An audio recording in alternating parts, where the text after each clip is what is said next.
हमने शहर को दी एक नई पहचान, हम हैं सिंघानिया बिल्डकॉन। एक अहम खबर है, इंदौर शहर अब 24 घंटे खुला रहेगा। ऐलान पिछले दिनों हुआ था, लेकिन अब इस पर काम हो रहा है। राज्य सरकार ने इसे लेकर अधिसूचना जारी कर दी है।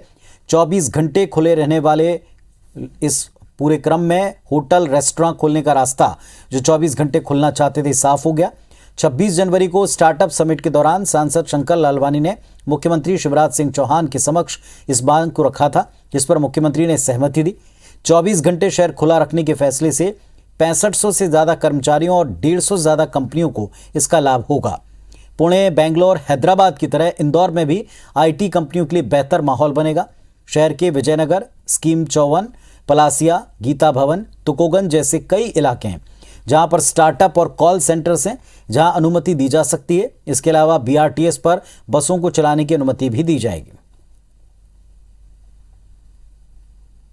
स्टार्टअप पॉलिसी बन गई है, उसका लॉन्चिंग भी आने वाले समय में इंदौर में होने वाला है और हम चाहते हैं बहुत बड़ा कार्यक्रम इंदौर में हो। माननीय मुख्यमंत्री से मेरी बात हुई है, उन्होंने कहा स्टार्टअप पॉलिसी की शुरुआत हम इंदौर से करेंगे। मुख्यमंत्री से मैंने 26 तारीख को बात की थी, माननीय मुख्यमंत्री से सहमति दी, कलेक्टर ने प्रस्ताव बना के भेजा, उसकी सहमति हो गई। अब इंदौर 24 घंटे खुला रहेगा। और हमारे सहयोगी दीपक यादव इंदौर से हमारे साथ में जुड़ रहे हैं। दीपक, सबसे स्वच्छ शहर लगातार 5 बार से जो बना है, अब ये 24 घंटे खुले भी रहेगा। इसको लेकर क्या व्यवस्थाएं होंगी और इसके आसान शब्दों में लोगों को मायने समझाना चाहें, क्या क्या बदलेगा इससे?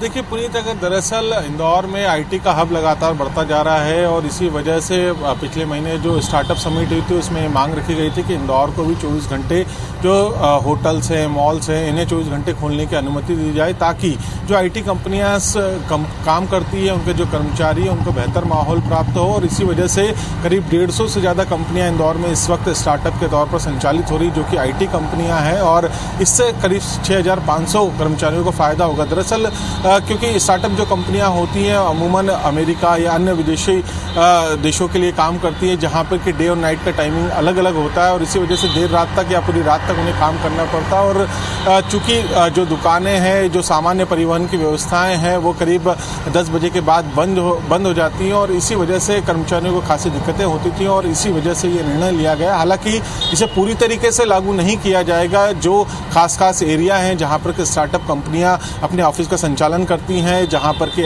कॉल सेंटर्स हैं जो कि 24/7 वर्किंग करते हैं, वहां उस इलाकों में इसकी शुरुआत की जाएगी। इसको लेकर पहले चिन्हित किया जाएगा कि कहां पर दुकानों को खोलने की अनुमति दी जाएगी या कहां पर नहीं दी जाएगी।